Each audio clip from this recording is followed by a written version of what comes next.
Well, thank you, Lord Speaker, for that generous introduction, and thank you for making me the inaugural speaker for your lecture series. Also, great thanks for your active work over the years on behalf of global health and development, including your research on the causes of famine and your service to the United Nations. It's an honor to be with you here in the roving room, which I understand conveys the values and the history of this great country. What I want to focus on today is the great opportunity to make the world a better place, the progress we're making, and some of the opportunities to accelerate that. These are causes that my country, the United States, and the United Kingdom are in fact engaged on in a very exciting way. In fact, in many ways leading the efforts to improve lives all over the world. I believe that not only rich countries, but also wealthy people and wealthy organizations really have an obligation to think about those most in need, to take the great resources we have, the great technology we have, and make sure that it's made available to those who need it most. I'll touch on three topics, and then I'll leave time for whatever discussion or questions people have. I'll start with the Ebola epidemic, because that's topical and really illustrates important work that the UK and our foundation do together.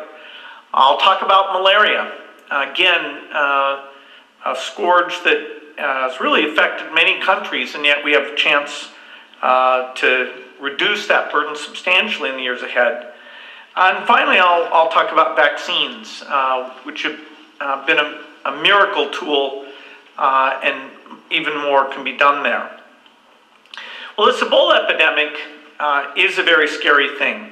It's taken thousands of lives directly, and indirectly by shutting down the health systems in these countries, it's killed even more.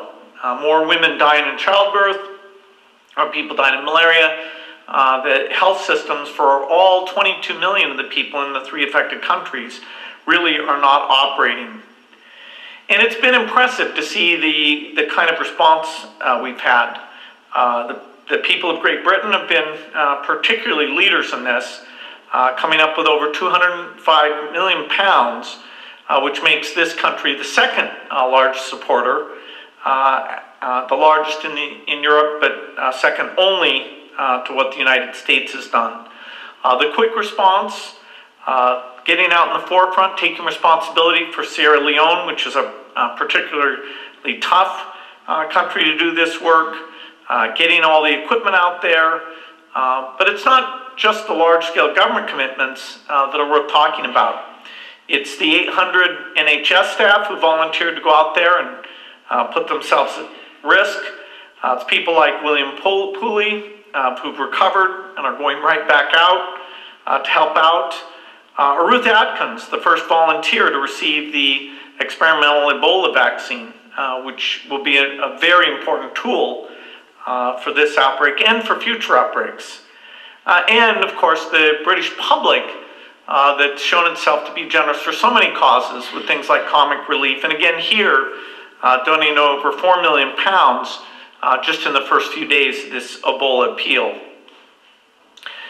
So the leadership being shown here in the response and being a big funder of medical research so that we'll in the future be able to come out with tools even faster mean that we have a very significant chance to halt this epidemic. We have a chance to go back into those countries and build effective primary health care systems so that future outbreaks would be detected sooner and stopped at a very early stage. I hope this Ebola epidemic will make it clear to us that we need to do more to be ready for other epidemics. It's very likely in the next 20 years something will come along that's even more transmissive than Ebola. Fortunately, this is not a disease that you can transmit just by coughing like the flu or measles. But as we see how long it's taken to make certain decisions and pull things together, we can realize that if it had been more transmissive, we might not have stopped it until the numbers got very, very large. So whether it's surveillance, data systems, quick manufacturing capabilities, there's many things that are indicated here that it's important we not forget, even as we get on top of the numbers here. We can see here that we all should care about global health. What happened in Africa is a tragedy, but in this interconnected world, if we don't solve these problems, they will spread to many, many countries, particularly to the poorer countries, but all countries are at risk. To move on now, let me talk about malaria. Malaria, of course, has been around as long as mankind has, and it's another disease that bears disproportionately on the world's poorest. Historically, of course, malaria existed in temperate zones. In fact, of course, it was named in Italy for bad air because the swamps were actually where it was. They didn't know that. They thought maybe it was the smell or something like that. In fact, it was Ronald Ross, a British officer hanging out down in India who took to dissecting mosquitoes and actually won an early Nobel Prize for proving that the malaria vector was in fact the mosquito. Malaria kills over 600,000 every year. And over 2/3 of those deaths are children in Africa. But the burden is even greater than that number would suggest. There's over 200 million cases a year. For every child who dies, there's at least 3 kids who've had a form of cerebral malaria that reduces their mental capacity for the rest of their life. Malaria is very tough on pregnant women. In fact, a significant percentage of low birth weight deliveries are because of the high infection rate that exists from malaria in these African countries. And so really, if we want to improve health substantially, we've got to solve malaria. We've got to reduce the malaria map country by country and have within a generation a goal of total eradication.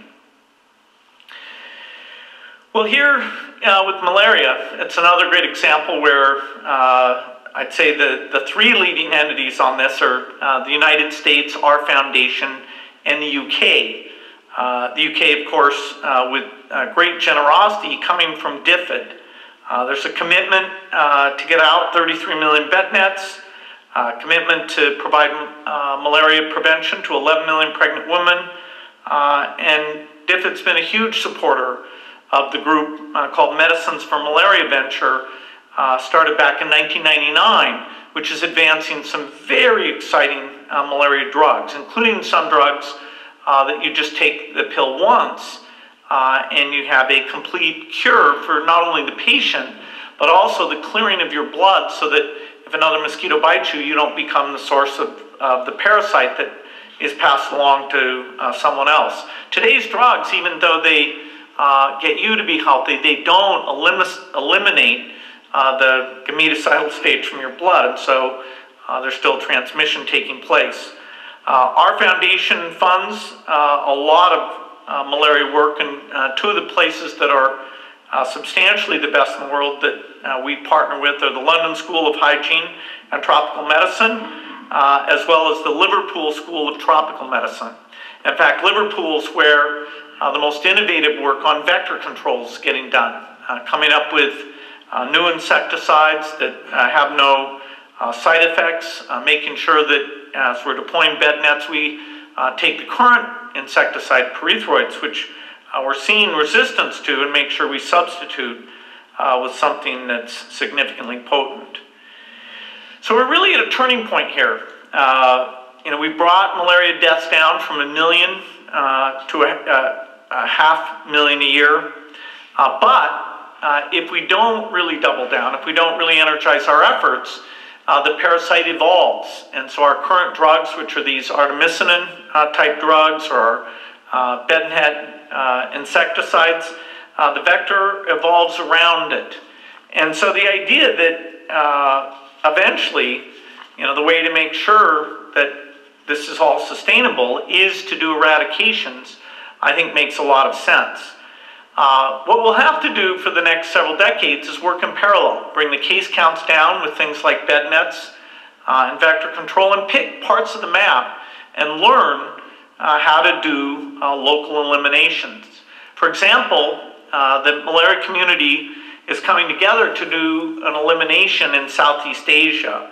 That's where we're seeing the emergence of malaria parasites that are resistant to our latest drug, the artemisinin.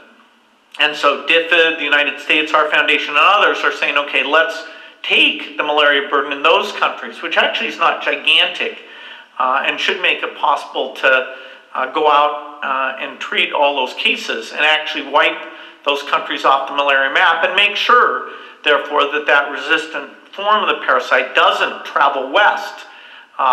Twice before, in the 1970s for chloroquine and the 1980s for SP, the resistance started in Southeast Asia and spread all the way to Africa, and so the death rates rose quite substantially. Earlier this month, at a meeting of tropical medical researchers, I reiterated our foundation's commitment in this area, including the commitment to be involved in the eradication. We're increasing our malaria budget over 30% because of this commitment, and the British government, along with the US, have been the biggest partners that have really made long-term commitments that will help us win this battle. Now finally, let me finish by talking a little bit about vaccines. Vaccines are really a miracle tool. In fact, the one disease that there's been a global eradication of, smallpox, was because there was an effective vaccine and it got out and it was given to everyone. So smallpox hasn't been seen since 1979. We're using a vaccine, a polio vaccine. We're very close to making polio the second disease to be eradicated. We have less than 200 cases this year, and in fact, in the last few months, we haven't had cases in Africa, and so with luck, all we have to do is get rid of the disease in the two countries we've had recent cases, which are Pakistan and Afghanistan, and then we start a 3-year period that they make absolutely sure it's not around before we get that disease eradication certification. Now, my love of vaccines goes back to the early commitment to form the foundation. My wife and I were reading about diseases, and we saw one called rotavirus that causes diarrhea that, to our surprise, was killing over 500,000 children a year. And it was amazing to us that that disease, rotavirus, that poor children were not getting a vaccine. In fact, a vaccine was being used in rich countries, but it wasn't getting out to them. And we decided, hey, that was a great example to where philanthropy was necessary to make sure that resources were made available to those most in need. One of the big investments we made to make sure new vaccines would get out to small children was an alliance called the Gavi, the Global Alliance for Vaccines.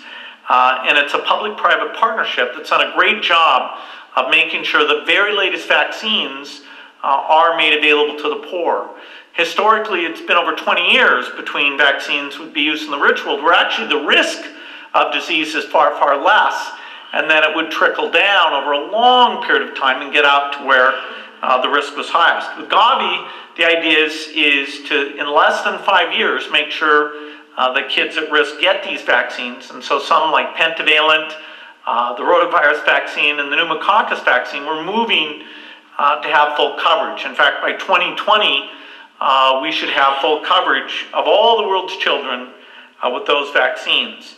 By getting these new vaccines out, we've already saved over 6 million lives, and this is a partnership that the UK and our foundation are the biggest funders of.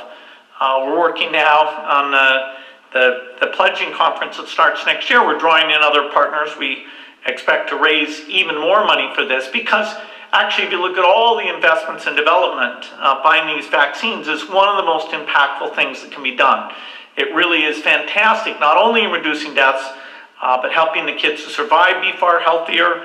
And when parents have healthy kids, we've seen that they choose not to have as many children, which means that the population growth in the poor areas will actually come down to a level that challenges like feeding everyone, educating everyone will become far more tractable. So it's a very exciting time for this idea of new vaccines getting out to all the children of the world. Finally, I'll note that next year is an interesting milestone in that the Millennium Development Goals that the world adopted in 2015 was the deadline to look and see how we've done. In fact, poverty, which was the first goal, has been cut in half. Childhood death, likewise, has been cut from over 12 million to just over 6 million, so again, cut in half. And so in 2015, the world will adopt new goals to cover the period 2015 to 2030. And my view is we can be very ambitious on all of these things. We can accelerate how we improve health, cut those deaths in the next 15 years in half again. And it actually took, that cutting in half last time took 25 years, so that would be a significant acceleration. We need research, we need development aid generosity in order to achieve these goals. But I think the impact of what's gone on here really is quite irrefutable. When we look at the goal of aid, it's really about treating lives equally. It's about helping countries get to a level of self-sufficiency.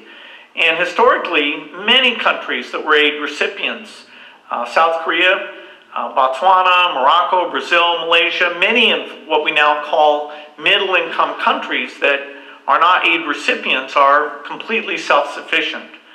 I think over time, we can get all countries there. In fact, all but very few, we should be able to get there between now and 2030. So I want to thank all of you for your support for research and aid generosity. The UK really is an exemplar in terms of the generosity it's provided, and I want to challenge all of us to think about how we can do even more and accelerate the progress we've made and achieve the equity that I'm sure we all believe in. Thank you.